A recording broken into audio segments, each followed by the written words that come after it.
Hello all. Thank you for joining the Human Libraries of Procurement podcast. We call this Human Libraries of Procurement for three basic elements: the human connect, the libraries part, which shows knowledge and wisdom, and procurement because we talk about procurement. We are joined today by Jolene Jacoby, who is one such Human Libraries of Procurement. Jolene, thank you for doing this. How are you doing? Super team. I'm doing so good, and I feel so honored and privileged to be part of this podcast because, procurement is definitely one of my passions. So thank you for having me on the podcast.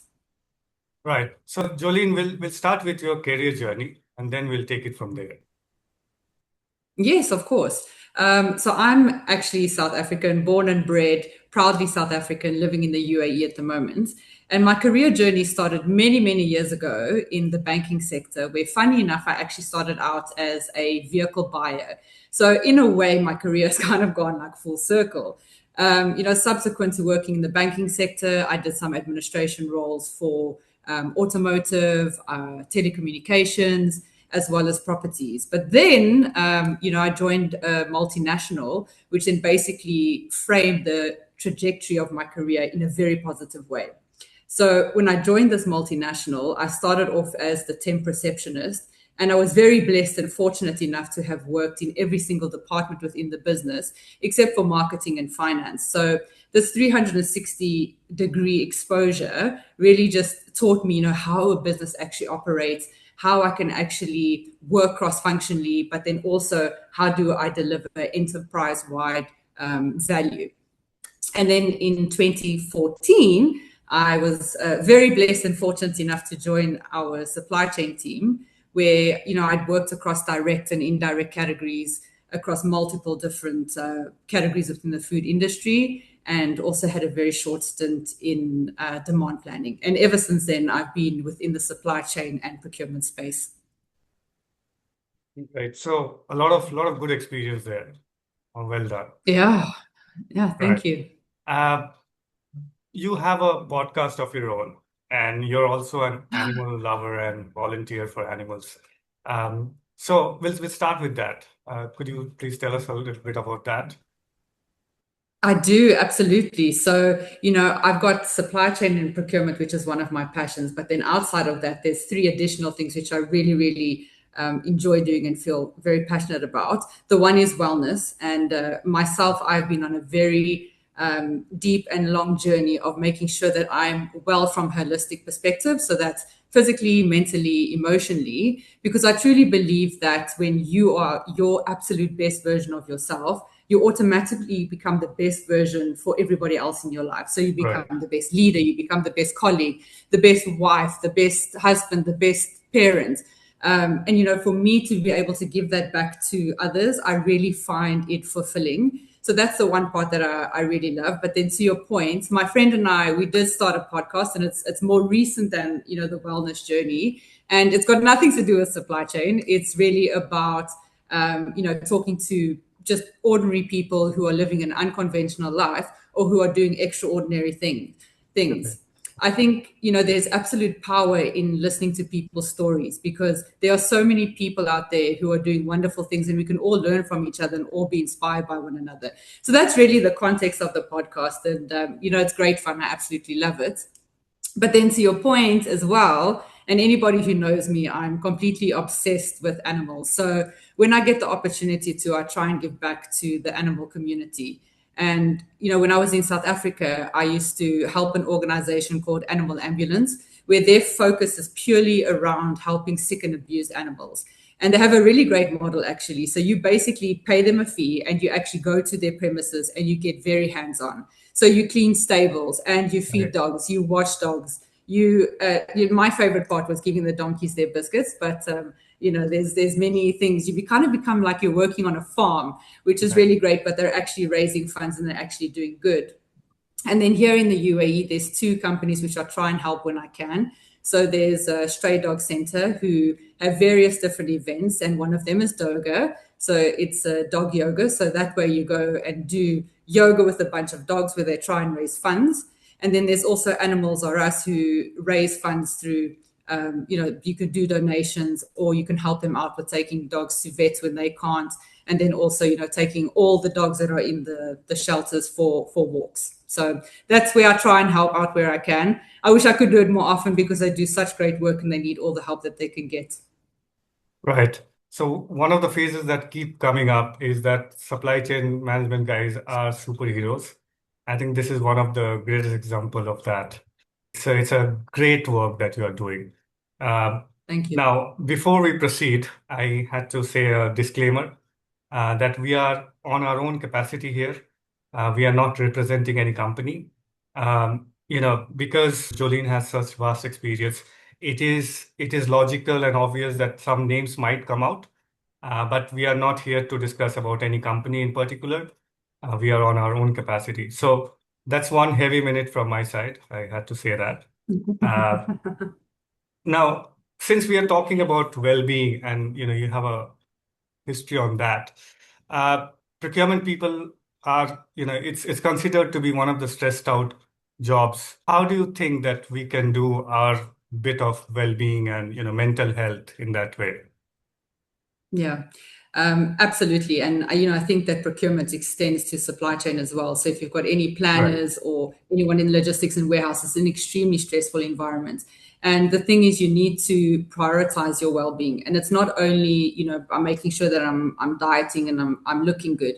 You also need to make sure that mentally and emotionally you're well, because when you're consistently in those stressful environments, you need to ensure that you're releasing that stress and getting anything off of your chest. So whether it's doing something physical, like physical is the best exercise. Whether you're going to do boxing, I'm a boxer. Well, I'm not a boxer, but like I love boxing because it just right, releases any tension that I have. There's nothing wrong with seeing a mental coach to just help you through any of the challenges that you're having. So once you actually dedicate time to your well-being, which I highly recommend for anyone, it enables you to show up in a better way. So, right. and you feel better, you eat the right foods, you have more energy, you do all of those things. So it's about focusing on all of those elements to make sure that you are dealing with the stress in the most effective way. You're being the most effective leader, and you show up as your best self when you get to work every day. I think yoga is one of such ones where you have the holistic approach for the Yeah, health. Yeah. I wish we absolutely. could have gone further on that dog yoga and all, I but anyway, we will talk about know. procurement now. So you have been in many roles for supply chain. Uh, Tell Yeah. us what have you done and which roles do you like? So, as I mentioned previously, I was very fortunate enough to work on both direct categories and indirect categories. And most of my time has been within the food industry. So, I've looked after categories being dairy, hot and cold Uh, beverages, protein, potatoes, wheat, right, like you name it. But then there's also been the OPEX, the CAPEX, and the distribution side. So, I've been fortunate to get like full visibility of direct and indirect categories. But then also in a short period of time, I had done demand planning, which then gave me a view of, the opposite side. But then it also gave me an end-to-end view of the actual process. But yeah, if I have to tell you where my passion lies within the entire supply chain, it's definitely within procurement, because I think, there's something about building strategies and, evaluating suppliers and building relationships and looking at risk and eliminating risk and forward thinking when it comes to that. And I think as a procurement professional, you can definitely see tangible results and the value that we can actually bring. And if you think about it, we directly impacting the bottom line, and to see right, that really just gives me like a sense of joy. And I don't know, sometimes I think I'm crazy, but I absolutely love a challenge. right. So I think that's something that you need as a procurement professional when risk comes and it's like COVID and all of that, and you feel that fire lighting inside of you, and you can actually do something to ensure business continuity. That's what really gets me up and going every single day. Right. It's actually amazing how procurement delivers impact when situations are bad. Remember when I started off, it was around 2007 and 2008 in procurement, Mhm. and you had that global recession that hit first time. And Yeah, we still remember how procurement got elevated a notch up because of all the yeah, recession, and we were called to help. Payment term was one of the things that came out of that as well. But on yeah, a serious note, I think crisis time, like you said, COVID, procurement gets up, and that's the yeah. beauty of procurement as a whole. Yeah, I do think, I read a lot of posts on LinkedIn about how procurement is not valued and all of that. And I do think that us as procurement leaders or who are ever working within that space have we need to do a better job of communicating the value that we actually bring to a business. Because maybe Right. historically we were always viewed as that department that's always like the support function, and then we only get elevated in the times of risk. But actually, the work and stuff that we do is extremely valuable to any organization. Right. And that gets me to that first point that we discussed about the mental health, right? There Mhm. was one discussion in LinkedIn discussing that if you recruit somebody for a job and you're not letting him do his job, like procurement is sometimes Yeah, not let to do his job, yeah, it affects mentally more. I think that yeah. aspect is not considered in that way. Yeah, I agree. And I think, sometimes, and it may be more often than not, a business might see a procurement function as just a buying function. You're processing purchase orders, which is actually not. There's so much more, and there's so much that can be done from a strategic point. So 100%, if you're employing someone to be Right. procurement and be strategic, and they're literally just being transactional and operational, it definitely will impact, mental health because there's so much more to offer. Right. And in continuation with the discussion, and you have Yeah. managed some of the most complex, regions in the world. So let's talk about that. Focus, like, what are the points that you focus when you are looking at such a vast region like Africa and then Oh Middle yeah, East? absolutely. And I think, just, for context, when we're talking about complex, that's in my perspective, it's managing multiple markets. And particularly here in the Middle East and the North Africa regions, each country comes with their different requirements. So there's different Right, regulations, there's different cultural norms, there's different levels of maturity when it comes to infrastructure. And, I came from a single operations market and I moved into a market where I was looking after 15 markets. So the starting point for me was really just to go back to the basics and just understand everything I possibly could about each market. So, what are the import and export regulations? What is the seasonality? What challenges do they have? Are there any embargoes? Really just understand the foundation of it. And then from there, I take it and I move it to a supply perspective. So then I start looking at, okay, who are the suppliers? What are their capabilities? Which markets can they supply? Which suppliers can't supply? Which are your most capable? And then from that, what you do is then you segment your suppliers, which is pretty much your Kralik model. And I think the one thing that really helped me here is actually going back to the basics and the foundations and use the tools and techniques that are actually given to you when you're actually studying for your certification. Because right, once you have then your segmentation, that then helps you form the basis of your strategy. So you build your strategy based on all of the information that you have. But then, it's also like you can't expect to have one strategy that you're going to now deliver to multiple markets. That's not right. how it's not how it's going to work, unfortunately. Yeah, So it's about having a centralized strategy, but then also having local execution because your central strategy, supports with alignment and policies and all of that. But then the local team on the ground are actually helping you adapt to the realities that are on the ground. right, So, you have your strategy. And then, once you've developed that, it then goes from planning and it goes into execution. And, there's two things which I firmly believe on that actually help you get through such complex markets. And you'll hear me talk about this often, and the one is relationships. So right, in procurement, your relationships are absolutely critical with internal stakeholders, external stakeholders, as well as your suppliers in the local right, communities. Because when you come through these challenges, you need a team of experts who bring their different elements who are actually going to help you through this challenge. So that's really, really important. And then the other part is, stick to your true north. So you have your strategy, you know where you're going, you know where you're going to end up. There are going to be challenges along the way, without a doubt. But as right. long as you have your strategy in mind, you own those challenges and you actually get to what it is that you need to achieve. And by having your strategy, what it also allows is for your team to focus on the stuff that's actually going to add value long term, as well as also for you to identify, okay, short term, we've got all of these quick wins. So really always have your strategy top of mind, stick to your true north, and just keep pushing through and, leverage those relationships that you have with all of your stakeholders. I think that's a great answer.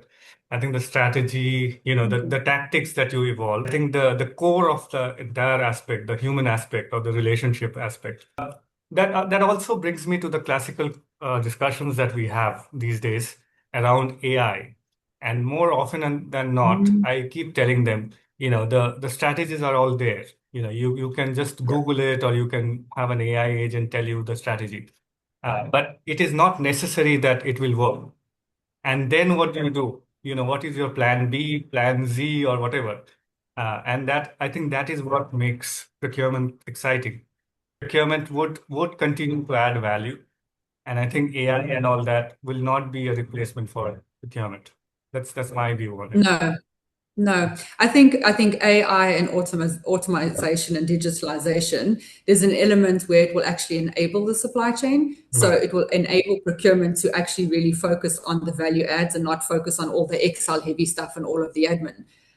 But when it comes to like critical decision making and relationships, you'll never get that same feeling between two people. I don't think. But you never know in technology today. But I highly doubt it. Right. From the perspective of opportunity and not as a Yeah, threat. Obviously, yeah, don't see AI as a threat. yeah. It is quite interesting as to how much you can improvise in procurement. I'll continue with this discussion about the regions and particularly about Africa, because I don't get to speak to too many people who are from Africa region. So tell us, Yeah. how is Africa unique in that area of supply chain and The procurement? one biggest learning that I have, moving into this market. So I was operating in South Africa, and then, I moved to the UAE, where I was then looking after Middle East and North Africa. And what I have found is you kind of get a mixed bag of all sorts. So, for example, you will have a lot of countries where there's more risk. So, from a geopolitical perspective, from a regulation perspective, from a payment perspective, and you also get countries or markets who are not necessarily as matured as others, so they're still Right, developing. So in some cases, even in Africa, where you think it wouldn't be, you have very developed markets. South Africa is extremely developed, right, but then you get some countries which are not as developed, which makes it a little bit trickier. The markets which are less mature, if you're trying to implement any type of policy or procedure, it's really difficult, especially if it's advanced. I mean, if we look at Europe, for example, and this is just sustainability, they are like miles ahead when it right. comes to sustainability. But when we bring it closer and we're looking at Africa, they're not even there yet. They're like, what are you talking about? Like, we still do a contract with a handshake, governance and all of that. So the most it is. Right. And sometimes when you enter into new markets, and this is my experience as well, is we entered into a market which wasn't as mature as some of the other markets, and you're basically building the supply chain from scratch, because you'll have regulations that prevent you from importing, but you'll have to rely on local suppliers who aren't necessarily at the standard of accreditation that we need. So you're literally building that up from scratch. And I think the important part here is two things: the why. So when you are working in those markets, it's very important to sit with your supplier and help them understand the why, which is often the part that is forgotten in business, is Right. understanding the why benefit, and then all that guidance along to actually get something up and developed. And once you've done that and you've walked the journey with your suppliers, that's when you kind of actually see the success. So then on the other hand, you get markets which are extremely developed, and it's easy. And then you have a market that so volatile from a Right. macroeconomic perspective, and then borders will shut. So there's always something going on within this region. And I think the important part is that you have a tried and tested contingency plan for absolutely every single market and as many scenarios as you possibly can. I think the surprises are vast. The range is Exactly. vast. I still remember because Asia has this concept of deposit and advance payments. By explaining this to a US guy or a UK guy, you just cannot Yeah. explain this to a European why there would be a deposit.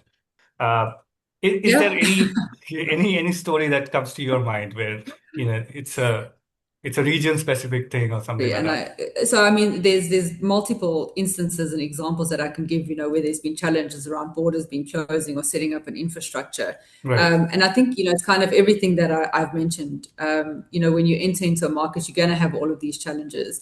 and you kind of need to bring the suppliers and everybody on the journey with you. But then also, if you're working for a multinational, it's important. And to your point, how do you then communicate some of the challenges? Because, sometimes people don't understand. So the success is, again, in the relationship and the communication that you have with suppliers when you're leading up to your leadership within the business at a global level. It's small steps every single day, but ultimately you will achieve your goal. So entering into a market that was underdeveloped, it took us a very long time.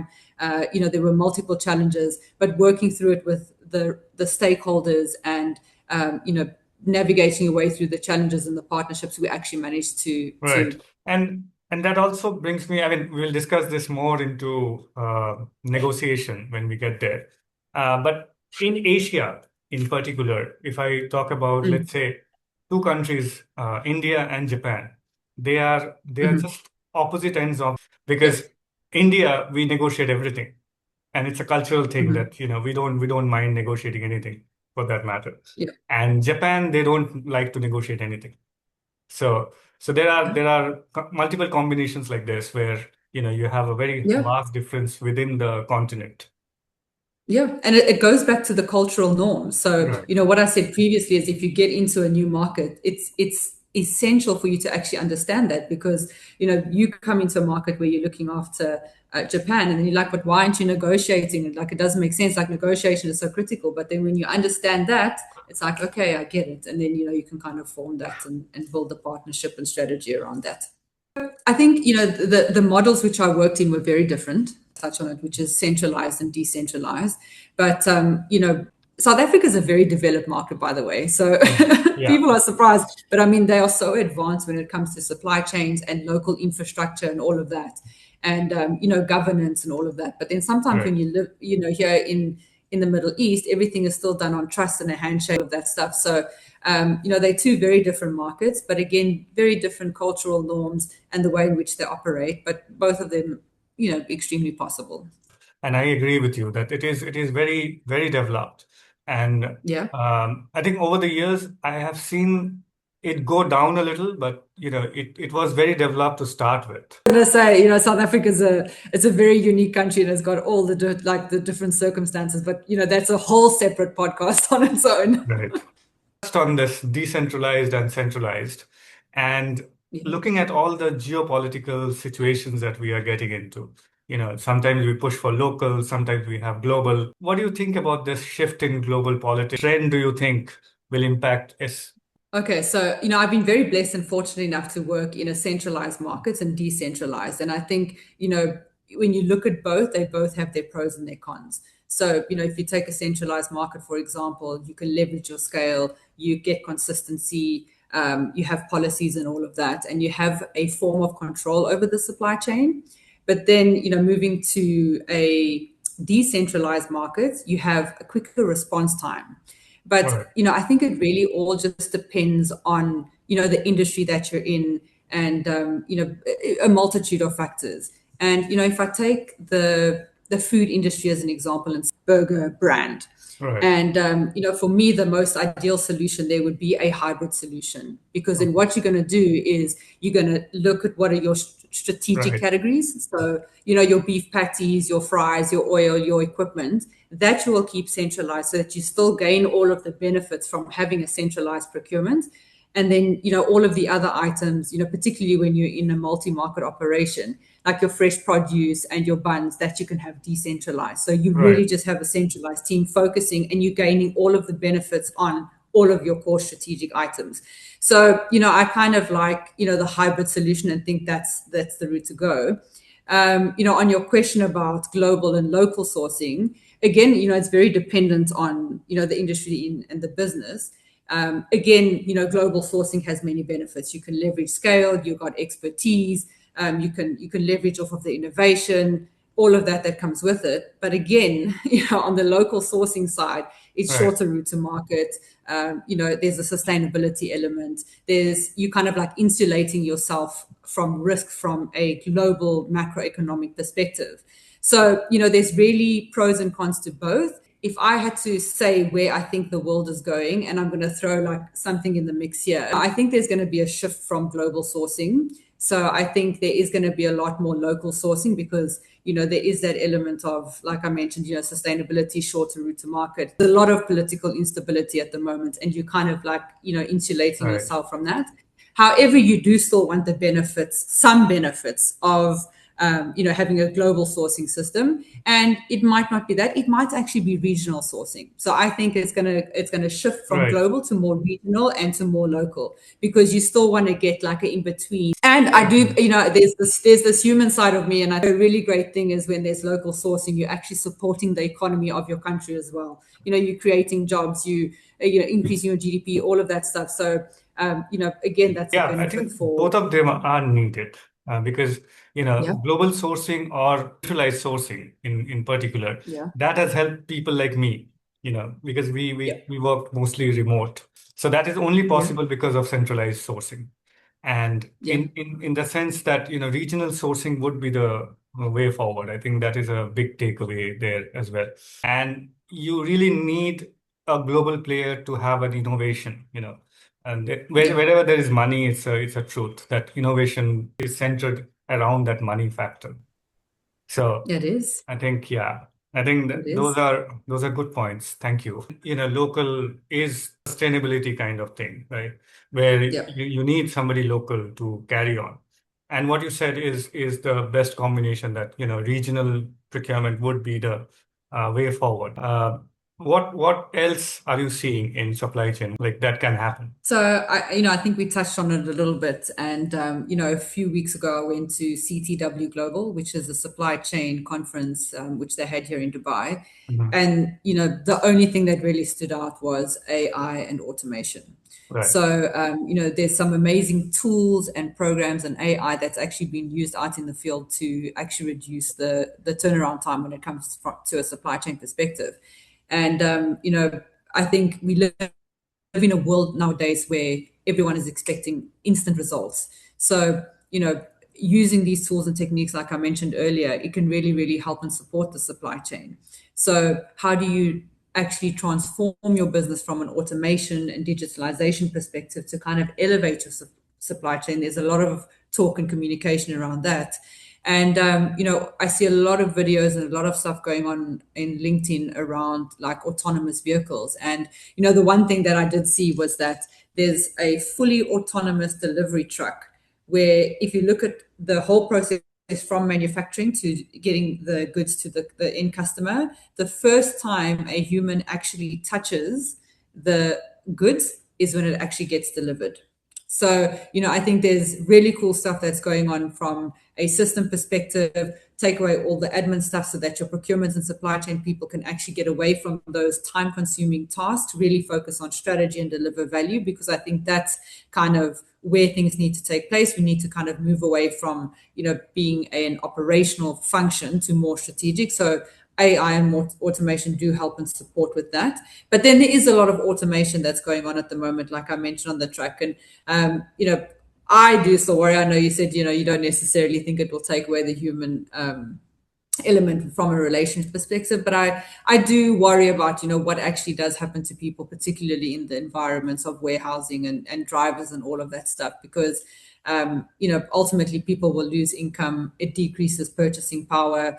It impacts the economy, GDP. Does that then result into a recession or potentially even worse, a depression? So, Right. I don't know whether, it will happen or not, but I think, the talk on the town is all AI and automation and transformation and elevating the supply chain. So I think we're just going to see more and more and more of that coming through in conversations, in communication, and, within businesses as well.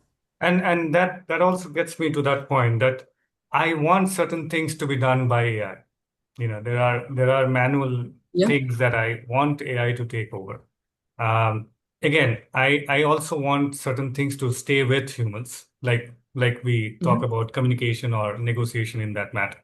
Uh, but we have to know as to which one to use and which one not to use. There are great possibilities. They can scan all the contracts and give you which are like payment terms, which are 30 days or something like that. Are you Yeah. seeing Yeah. anything on those lines? Two things that were really interesting. One's not necessarily supply chain, but the other one is. And there was there was a speaking panel, and one of the speakers was actually saying what they've implemented in their business is like an AI quoting system.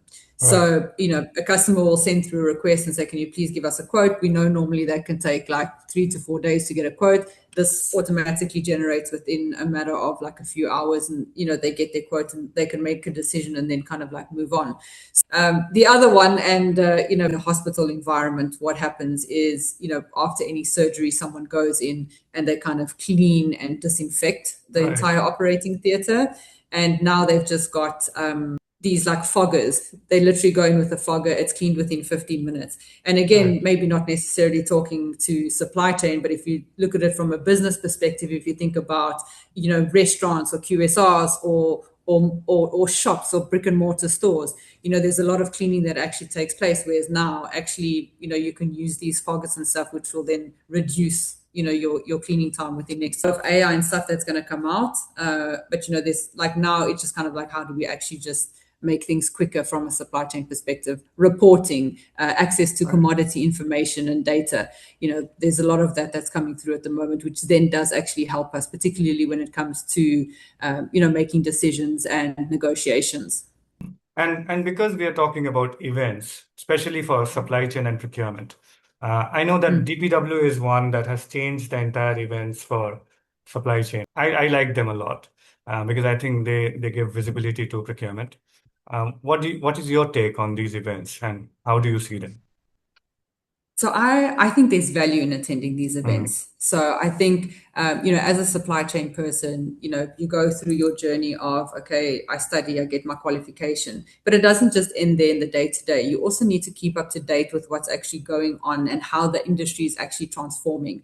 And I Right. find, the only way you actually learn about these things is when you actually go to the different events and you listen and you learn and okay, so they're doing this, like, is that something I can implement in my business? There's a lot of takeaways that you can actually get from going to these events. So I think they're highly beneficial. Do you need to go to every single event? I don't think so. But Right. look at the agenda, look at what the topics are. If it's relevant to you, absolutely go and just listen, learn, and see what you can then implement within your own business. So Right. I think people should go. Right.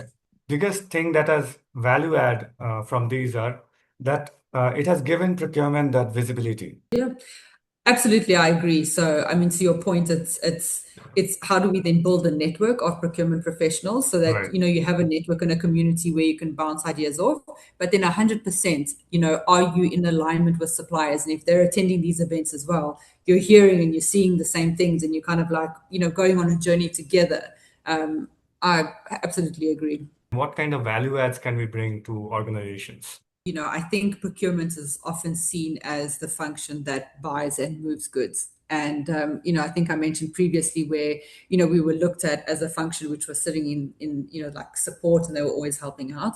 But actually, we influence cost, we influence risk, agility, innovation, and overall business results. So, I think we're actually kind of coming to the forefront, and we need to talk about it a bit more and actually show the business the value that we actually add, and not like keep it a secret. But we also need to make sure that we do it in such a way that we are talking in a way that the business understands. They're not going to understand the supply chain terms perspective, which I think is, it's normally the priority when it comes to businesses. Right. But we really optimize when it comes from a cost perspective, and we protect the margins. When it comes to risk, not only are we looking at the risk right now, but we're planning for any unfortunate events that might actually come in future. So I mean, we do contingency planning, BCPs with suppliers, so that if something happens, we're ready to go and we can ensure business continuity. Because think about it, if your supply chain fails, that's your Right. business. Like there's huge issues. There's massive examples of that. When you look at where supply chain has failed, and then there's the agility. So we're partnering with our strategic suppliers to really drive innovation, and we're actually supporting. How do we actually adjust and adapt quickly to customer needs? So there's a lot that supply chain actually does and is involved from that perspective. But then, we also give data-driven insights. So, we have all of the data. So you want to launch a promo, you want to do some marketing activity, we can support, like, what is the demand? What is the actual, forecast versus the demand? Are we actually meeting the demand? Is there any inefficiencies that we're picking up? Is there any maverick spend? There's a lot of data-driven insights that we can give to a business to actually improve. And, it's not only about like the operations, like we really are a strategic function, and, we're the ones that can drive competitive advantage, not the only function, but we have a huge role in that, resilience, and then of course business growth. So, what I think a lot of the times is, we're looking at the now, but working in the food industry, particularly in QSR, we've got to look like 5 years ahead. So, we've got to plan and say, okay, again, using the global company as an example. So you planning on growing, over the next 5 years, so is every other burgers business and restaurants and retail and all of that. So how are you actually planning to ensure that by the time 5 years comes, you have enough stock, So there's a lot that goes in, and that's kind of the stuff and the value that we can actually add. But the big thing is it's like I said, it's cost, managing risk, and supporting business growth, and having that strategic insight to actually push the business forward or contribute to pushing the business forward. I think one of the key takeaways would be that procurement has to be associated with growth more. Right now, we are more like a spend or expense center, cost center. Yeah. But I think the growth aspect that you said, that is, I think, huge. Yeah.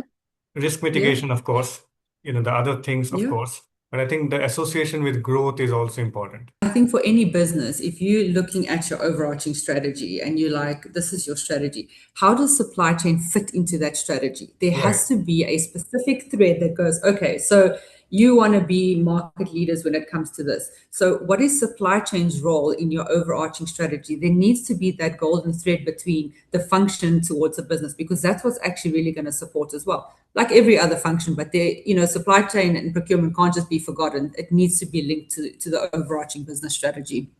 Right. And without supply chain, I don't think any company can work. I mean, you need supply chain to be there.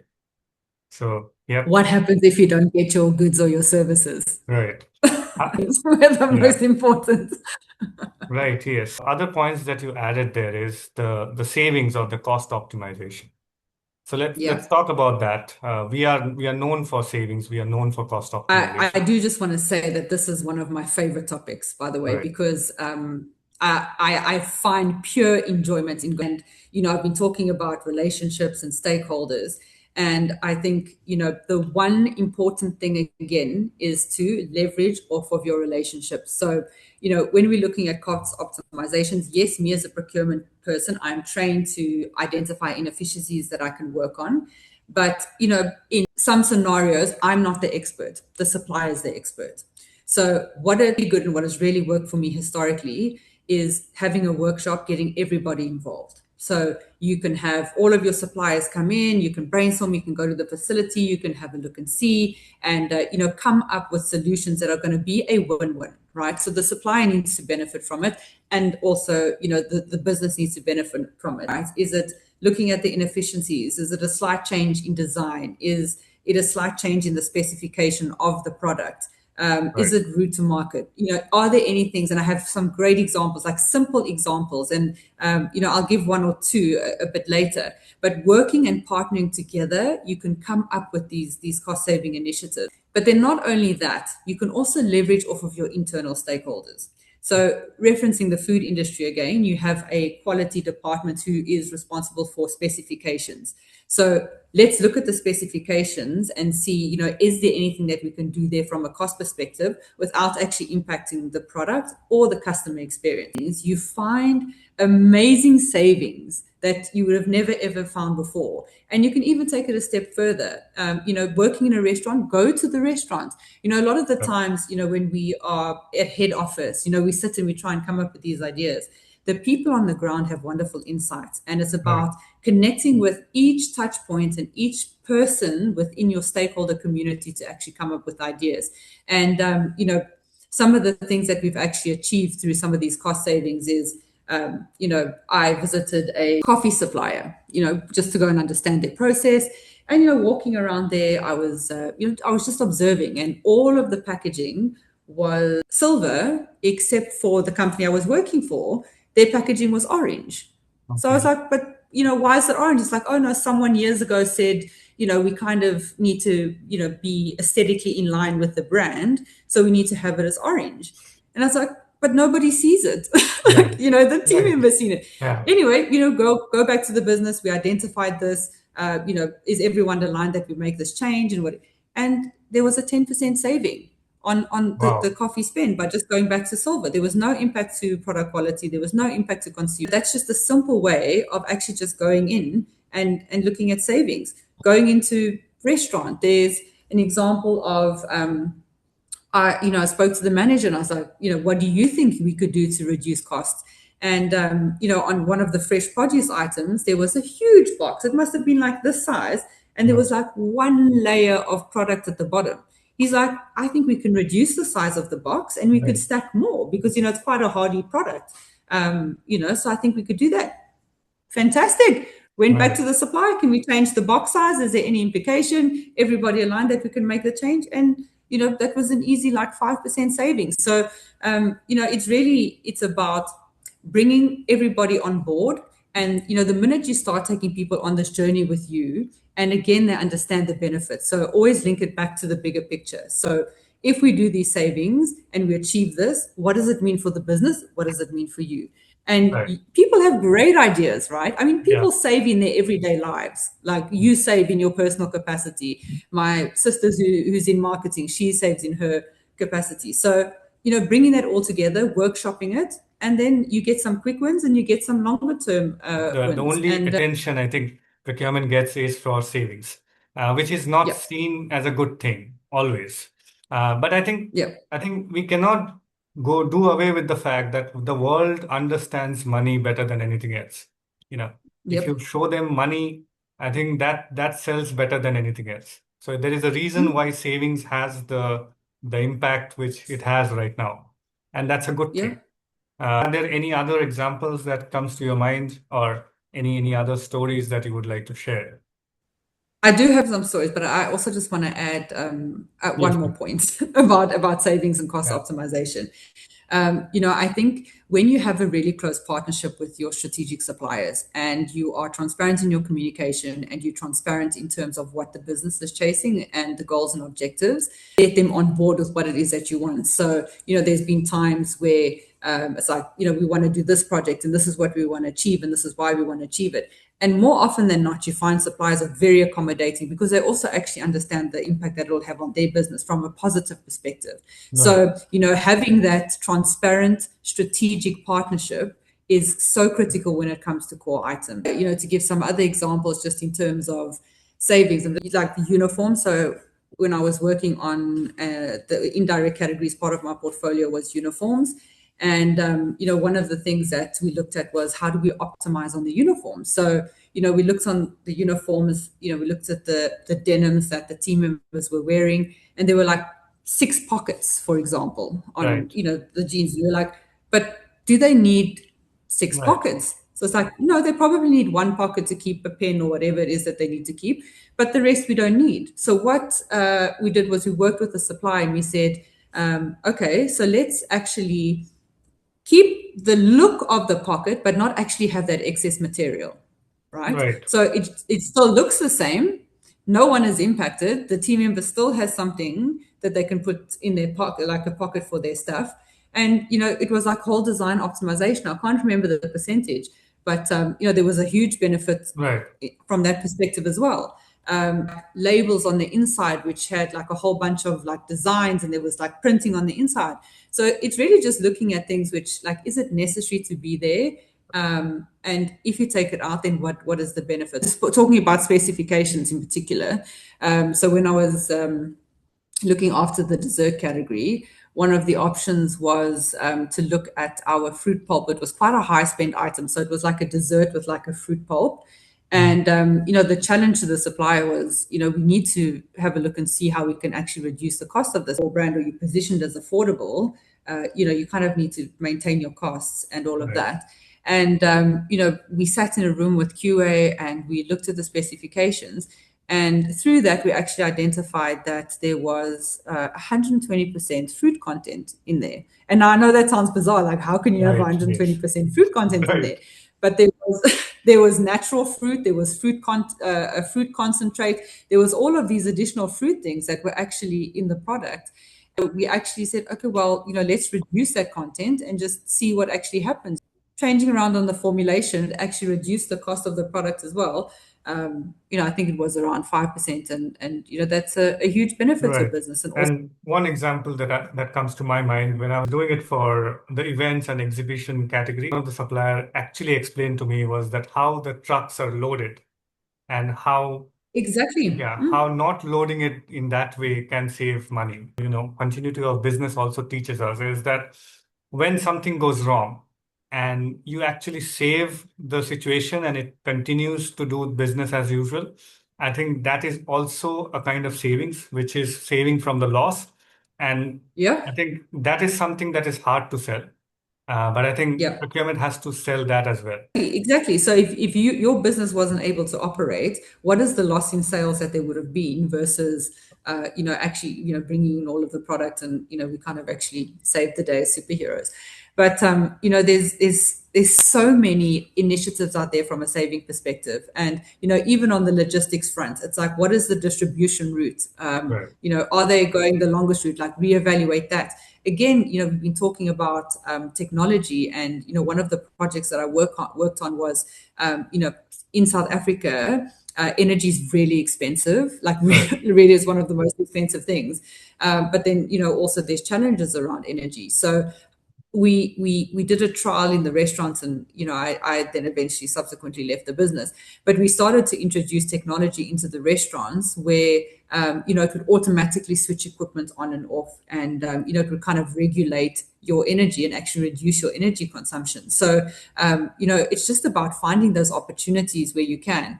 How do we reduce energy? How do we reduce water? Is there anything we can do from a capex and build perspective, anything on distribution? And it's really just getting into the detail. Like, the devil's in the detail when it comes to Right. these things. Yes. When you think you can't find something, I promise you'll find something. Bring a new person in, and guaranteed, looking through all of those things, you'll find an opportunity to reduce your costs outside, of course, like as I mentioned, the RFPs and all of that stuff, like the structured processes. Right. One of the ways that procurement gets savings is by negotiation. I think one of the major ones. Yeah. Yep. Yep. Yep. Let's Yep. talk about negotiation to become a good I negotiator. think there's a couple of things. I think the first thing is to be really prepared when it comes to negotiations. I know sometimes the functions get so busy, and Right. you want to go in and you want to wing it. Negotiations are not the time to go and wing it, right? This is really important. And I think the foundation of any negotiation is ensuring that there's respect, trust, and emotional calmness when you're sitting in that negotiation. You have that, and it's worthwhile putting a negotiation pack together. So you put your pack together, you understand what your objectives are, you understand what your limits are, understand what the ZOPA is, the zone of potential agreement. And you go in with as much detail as you can. What is happening from a commodity perspective? What's going on in the world? Like, making sure you have all of the data to actually support your negotiation. And then there's the psychological side to negotiation. And a lot of the time it comes to listening more and talking less. So listen, a lot comes through when people are speaking, and when you're calm. And that's why I said, like, when you go in and you have like controlled emotions and you're calm, people tend to relax and give you a whole lot more. And there's also so much power in listening to the nonverbal. Right. Look at the body language. Listen to what's happening in the silent moments. Listen to or watch when you are pushing a supplier. You can immediately tell when you are getting into their uncomfortable zone or when you get to their walkaway point. That's very critical. And I think there's also something that I've done historically, which I don't do it all the time, but it actually works, and that's conditioning. Right. It's also one of those things. I was working for a business where a supplier wanted to list one of their products with us, and we were just at a general event, and they'd come up to me and they'd said, like, they want to list this product with us, and I was like, okay, well, if you can come at this price point, then we can list it for you. Right. And, then he was like, it's impossible. And, we still made jokes like, Right. ha, ha, ha. Oh, yeah, you want to come in at this price? So we made jokes and he called me and he's like, oh, it's impossible. And, it must have been like a week and a half later. And, he came in for the negotiation and he sat me down and he's like, you know what, I can make that work. It's actually, it's a win for me and it's a win for you. And it was the easiest negotiation. But because there was that whole upfront conversation around like, this is kind of the thing, this is what I'm looking for, because then you're kind of outlining what your expectations are Right. beforehand. So they kind of know what the expectations are. So I do find that that can work in some situations. And, I think the one thing I learned as well is many years ago, I did the Scots work negotiation course. Right. And, the one thing that really stuck out for me is don't put anything down without getting anything in return. So, they have this whole theory around if you, then I, so you kind of setting the scene and you're packaging the negotiation of what it is that you want, but you're also being very clear on the conditions. So if you increase your volume by 15%, I'll give you 5% discount. And I find that's also hugely beneficial as well. So there's a lot that goes into a negotiation, and it's about being prepared, understanding exactly what you need, run the different scenarios before the negotiations. If you land here, here, or here, what does that mean for the business? So you're clear on your limits. And then it's also just about, like the interactions that you have, the verbal and the non-verbal cues when you're sitting in the negotiation. So, all of that plays into effect. And again, I'm going to say, if you have a really great relationship with your supplier and there's transparency and all of that, it does make the conversation a bit easier. And, supply should never be treated as transactional. Your strategic supply should never be treated as transactional. They're also in the business to make money. So working together where everyone is winning and everyone is benefiting is, the sweet spot that you want to get to. Right. Fantastic. Thank you so much. That's a great answer for negotiation topic, staying on that. Yes. Do you see cultural influence when you are negotiating with different regions or different countries? I don't think the fundamentals of negotiations change. So I Right. think again it comes more to like the cultural norms. So kind of understanding how things work in a certain market. How to show respect to certain maybe genders or elders or seniority. And I find kind of like adapting to those situations supports you from a negotiation perspective. But I think when it comes down to the fundamentals, I kind of think those are consistent, but it's again, it boils down to that respect and trust. There are differences from a cultural norms perspective, but that's why it's important when we go back to say when you're working in a complex multi-market operation, understand all of that, because then it kind of connects back to negotiation as well. The impact that culture has is on the timing. Some people might not like direct or quick negotiations. Some cultures like quick negotiations and not longer ones. I think that the timing is what determines the cultural difference. But as you said, the fundamentals and the basics of negotiations are the Yeah. same. And no negotiation will be the same. So you Right. also need to, be flexible and agile. And again, you'll notice through the nonverbal communication when, Right. things are not going, or like someone wants to wrap something up, or, so that's why there's very much a lot that goes on in a negotiation that's said and not necessarily said. Right. Relationship that you take it forward with, right? Correct. That is the most important thing. Because at Yeah. the 11th hour, the supplier is who is going to save you. You know, after Yeah. all the Yeah. negotiation and everything, you will still have urgent Yeah. requests, and he is the one who is going Yeah. to save. Yeah, and I think COVID taught us that, right? Right, So yes. you can be in any situation where the power lies with you. It can Right, sit with you for many, many years, but then that power can shift very quickly, like right, it did in COVID. And speak specifically right. about me was the relationship, because we never ever treated strategic suppliers as transactional, trying to milk them. So it is, yeah, that power can shift very quickly. That also gets me to that point that, this is another shift that we have seen over the years. When we started Yeah, off, it was more of the positional advantage that was there. And we always talked yeah, about buyers being higher or, what is your positional advantage? But I think that has yeah. changed now. It is not about who is higher or who is lower. It is about, Yeah, how you think get things done. Yeah, exactly. Yeah. Exactly. And I've been in a situation where there's been both, right? So the power has been with me and the power hasn't been with me. And you're right. I mean, it's shifting on a daily basis. And what is the one thing that's going to get you through, whether you on either side of the spectrum? Yeah. I wish we could have gone more with negotiation, but I have one more good topic to discuss. You are a Yes. CIPS student.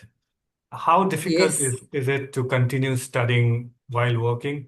And how is SIPS in your view? How good is it? So I think SIPS is probably one of the greatest qualifications that anyone can do, whether you're starting out in your career or whether you're kind of in it, because it really just gives you the tools and the techniques and the expertise to really just flourish in the supply chain and procurement space. I did SIPS while I was working, and it is really tough because it's very time consuming. It's you working, you're tired, you need to study. But you know what the amazing thing was? Is that you get immediate on the job practical experience. So it made it easier. So in a Yeah, way, it was like, okay, so I studied this and okay, on the job practical experience. So, I mean, I think it's hugely beneficial if it's SIPS or if it's something similar. It's worthwhile for anyone really just to fine tune your skills and your capabilities. So, really just a great program and never stop learning, by the way. So, I right. mean, I know SIPS is just the one thing, but as I mentioned, when you get into the space, just keep on learning. It's evolving all the time. Just stay up to date with, what's going on in the industry, and you'll go far. Right, yes. Never stop learning. I think that is Never another stop good learning. reminder. Thank you. Yeah. That gets me to the other question that I have, which is related. Any fresher or somebody who is just starting off, listening to this podcast, what would you say supply chain as a I career? mean, I might be a little bit biased, but I think procurement is probably one of the greatest functions to go into. I mean, obviously, it's personality dependent and, everyone likes what they like. But, no day is the same. Right. You can plan for absolutely any possible event you can possibly think of, and then there'll be a new one that comes out. So, if you're someone that really, really enjoys excitement and not having any 2 days the same, then procurement is for you. Again, relationship again is really important, and you need to over index on relationships. So if that's something that you love and that you're passionate about, this function is for you. And get your qualifications when it comes to procurement and supply chain. Go on all of the courses on how to become a master negotiator, all of those things. And then, like we've spoken about, go to the different events, keep on learning what's going on from a sustainability perspective. Transformation is like the latest, like biggest topic at this point in time. Learn about it, stay ahead of the curve, and start talking about it. So it will kind of help you with your career and give you that competitive advantage. Embrace it, enjoy it. Don't be too hard on yourself, because there are going to be things that are going to happen which are within your control and without your control. But the magic happens in those challenging moments. And, if you kind of the individual that likes a challenge, procurement and supply chain is for you. So I'm pretty much done with my questions. Before we end, is there anything that you would like to add? I just want to say, I've watched your podcast before, and, I was like super eager. So I'm really, really grateful and appreciative to be on this podcast. I've had the most amazing time, and there's so much that we can do with this function and add value. And the more we talk about it and the more we get our voices out there, the more businesses can actually understand, this is the value that gets added if the business doesn't already know that. I don't think it's fair to say all businesses, but I've really had a great time. So, Thank you. man, thank you so much. Thank you so much. Right. So yeah, thank you as well. I think this podcast is my way of giving back to procurement as well. So Yeah. it has been a savior for me, and this is one way of my giving back to the community. Jolene, thank you so much. This has been a great discussion. I have learned a lot. You know, just starting from all supply chain guys are superheroes for me, and you are one of them that shows by example what it means. And we covered a lot of good topics: negotiation, SIPs, and goals, and what are the trends and all that. So I think this would benefit a lot of people who would be listening. um, I Thank you hope again, so. and thank you all for listening. So bye bye all. Bye. If you like this video, please like and subscribe to the channel.